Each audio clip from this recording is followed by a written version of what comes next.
અહીંયા એવો મોટો સાપ રહે છે, બહુ પૂર્વ જૂનો છે. મુકા આજે શું છે ખબર છે? આ ના ચબૂતરો નહીં, ઓટલો. આપણે ત્યાં પેલું લઈને આવ્યા હોય ને પેલું એ ત્યાં આગળ મૂકતા હતા થાક ખાવાનો.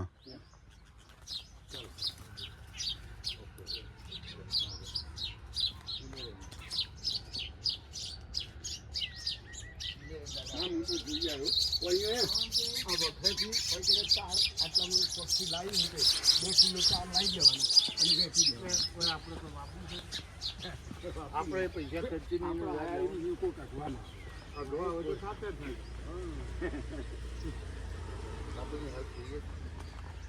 જો રવિભાઈને ડાયરેક્ટ અમે એ કરીશું જે પેલી કુંડી રાખી છે ને એ બહુ મહત્વની. એ કુંડીની પાછળ છે ને ના કુંડી એ કુંડી એટલે જ હતી અને એ પ્રમાણે જ બરાબર આવ્યું તો મેં એમને નહીં કહ્યું કે અમારા આંખમાં આવ્યું હતું કે આટલું બધું ઉતાર્યું અને મારી ગેસ કદાચ ફરજન પાછી પડશે મારે તો શું ત્યાંથી મારે ફરજ કરી મારું બોર્ડર છે ને ગમાઈ ગયું.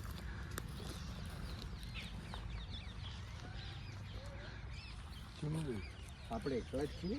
ના ગયા પેલો આપણે એકલા જ છીએ. આપણે સમજ્યા? એકલા આમાં એમ નહીં, આપણે ભાઈ એકલા જ છીએ. એકલા